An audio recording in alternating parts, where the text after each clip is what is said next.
Welcome back, ladies and gentlemen, inside FaZe versus JusTus. Prophecy aware 1-0 in favor of Prophecy. We'll see if FaZe can go 2-0 today as a 3-1 aware earlier on in the day, but JusTus going to a game 5 with TK ultimately getting destroyed in Search and Destroy. TK feeling good about themselves inside that new team house, man. JusTus was in Search and Destroy in game 5 definitely still continued right there. Alright, what do you put it down to? Like, ultimately, let's say you're coaching JusTus, you're looking at them as a game 5. If I sent you to JusTus right now, yeah, and I was like, all right, this is your new coach. What's the first thing you tell them about game 5 Search and Destroy? Well, first thing I would do is I would kind of sit down with them and kind of figure out what they're doing strategy-wise, because clearly they're working on Search and Destroy in general. Right. They'll kind of figure out who's being the person in there that's the shot caller, and if everyone's committed to that person, or everyone thinks that person's the one that they should be listening to. Right. You know, a lot of times, players don't want to call somebody else out. I think it's always a good portion to have a neutral person in the room that's able to do that. Who do you think is that shot caller in Search? I would probably say it's Mochilla, yeah, right? That's what I would assume. You would assume so. He's probably the strongest Search and Destroy player on that team. But whether that gives him, good shot calling abilities as well as playing, especially on this game, I'm not too sure. This game, Search and Destroy, is completely different than all previous CODs. Right. It's so fast-paced, rewards aggression, and right now, obviously, if we're talking about respawns, though, Enable dominating right now, 11-3. I think, we both say it all the time. He's going to be the breakout player this year. Placing already in the top 4 in Advanced Warfare. I think he's a player that, if one of those top, 2 or 3 teams made a move, I think he would be the first player a lot of them would go after. I think you'd be stupid not to. Yeah. Top 5 KD, guy knows how to slay, guy knows how to do absolutely everything. Really solid player since he's come over into the Call of Duty community. Obviously, ex-Halo professional player. And they've seemed to work out, those ex-Halo professional players. Oh, yeah, we have a fair few times. I know 2 of them who've worked out pretty well. I was saying, imagine Crim, Formal, and Enable on the same team. That would be silly. On this game, I think it'd be nasty, dude. It really would. FaZe currently down, though, 80-36, as Detroit Search and Destroy is going to be Prophecy versus Aware's game number 2. So we can dive into that a little bit later on. We'll stay full screen note with this FaZe versus JusTus game as Sensor and Slasher on the hill. Since going to pick up another kill. And we talked about this over at lunch, Matt. The KDs from FaZe. Yes. Very interesting. Aches with a 0.9, Sensor with a 0.87. I could not believe that when we looked at it, because we were looking at COD stats, and I was looking at the KDs, scrolling down. I was like, oh, I'm at like 30. I must have missed it. I'm at like, right, we I'm both said, like, Aches has got to miss it. Yeah, we must have missed him. He's got to be somewhere up. Checked, and next thing we know, we found out with a 0.9.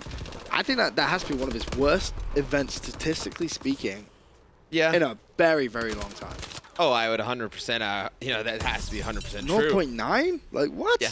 What I would also say, though, is, you've seen over the last month, him and, his teammates, they've all gone at each other equally. I wouldn't say, there's one person to blame. We've seen Slasher and Doug go at it. We've seen, Sensor and Pat go at it. We've seen Pat and Slasher go at it. We've seen a combination of everybody, kind of get on each other. And sometimes it just wears on you a little bit. And you just kind of turn off. You don't want to hear it. And, you end up tuning out your teammates.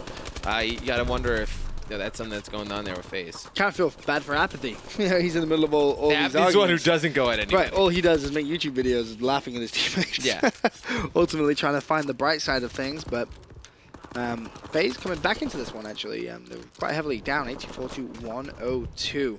Sensor's going to be on that hard point. Apathy having a pretty solid game, 4 streak right now for him. Hugh, of course, filling in instead of Aches. And people looked at us. I had a few tweets saying, oh, do you reckon that's going to be some team changes? Honestly, I don't think Hugh would move team after just finishing second. Well, and also, you got to always wonder about champs. I mean, obviously, he's so young. You wouldn't want to pick up a player that you couldn't use at that event. I think right now is the time where you start building that teamwork and you start really hitting your stride as a team leading up towards that event. It's something that kind of we did with Complexity last year. We knew that champs was coming, and instead of waiting to make a move and make a move closer to champs, we decided, you know what, let's make a move earlier and build that teamwork back up. So by time champs comes, we were at the same level that we once were. Well, speaking of champs, we actually had official word. We speculated about it 2 weeks ago on ESR, and also in the COD game. Slack not going to be old enough to play at COD champs. It's going to miss it by a couple of months now. What does that mean for this JusTus team? Do they look for another player? or do they completely dismantle? I mean, you know, just a second ago we were talking about Enable filling in for different teams, you know, how good he would be. He could potentially be a free agent. It's going to be, that's going to be a massive decision because, you know, any 4 of those people will go to top teams. I mean, this team has been so consistent. This team has been the most consistent team, you know, in Advanced Warfare. You know, since the game came out, you know, it's pretty much been them, FaZe obviously before Orlando. I mean, the 2 teams you can say that have placed consistently on Advanced Warfare so far, the only 2 are Optic Gaming and JusTus. Yeah, they really have. Like, everybody else has been all over the place. Yeah, they've had some shaky online, even some shaky LAN games, but these 2 definitely playing the best. And key part of that for me with JusTus is Slacked. Just his consistency across the board in game modes has really, really impressed me so far on AW. Hopefully that does continue, but not being old enough to play at Champs is such a shame. It really is. Oh, it is. I mean, he's so good. But, you know, you split those 4 players up, and let's say they end up on different squads. You know, that makes, you know, other teams extremely better. I mean, it adds, it makes the pools of good teams, you know, much deeper. Yeah. Curious to see, you know, after COD Champs, whether they may try and come back as a 4. That would be weird. It would be weird, but I don't know. Could like be a rental, like yeah, somebody rented. Just we'll split. We'll go out on loan for a couple of months. But honestly, this team as it is right now is very, very talented. I mean, just look at that kill column right now: 28, 26, 23, 22. All of them. And that's the thing. They all seem to drop big numbers. It's never one player going off. They all seem to consistently tag along. But FaZe actually in the lead in this one, and they are getting outslayed as well. So interesting to see if JusTus can come back into this one, or if FaZe are going to somehow close this out.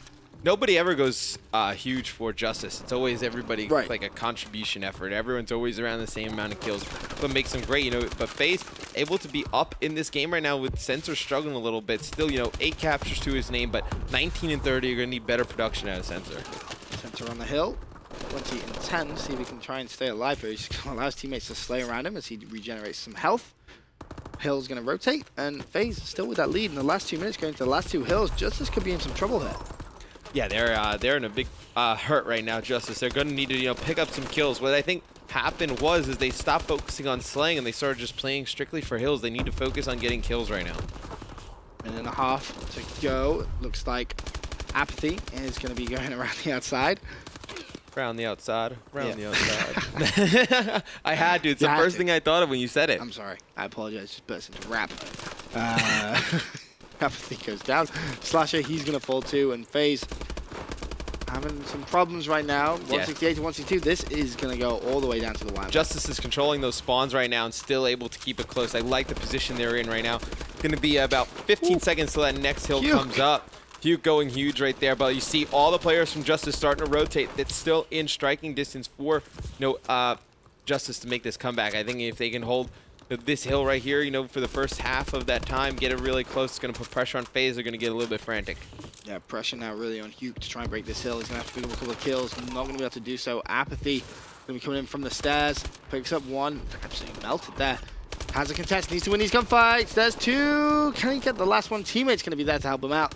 And if FaZe can just hold on for 8 more seconds, in fact, not even that, 4 more seconds, that is going to be game. And it's mathematically impossible. FaZe pick up map number 1 here in the series against JusTus.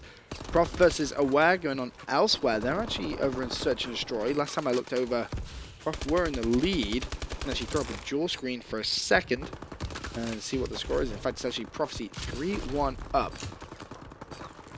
Yeah, so they're in full control right now, man. Yeah, they are in full control, and you're going to see, you know, FaZe taking this first hardpoint against JusTus. You know, what I consider probably the strongest hardpoint team in the game. But you see the way FaZe played that; it's a lot different than what we saw at Orlando. Right. They pretty much let Sensor, you know, smash his face into the hill, just try and, you know, break it as many times as he can. That's really what they tried to do there. Right. And then you saw the other 3 slay around him, and it works for them. That's probably their best style of play. Enable 38 kills. You've got Slack 34 and Classic 32. So they're slaying, but they're not picking up the win. You see 2 more games going on right now, but for now, quick commercial break. When we return, we'll stay with this dual screen, but with Prof and Optic Gaming as well, getting into map number 2 of FaZe vs JusTus.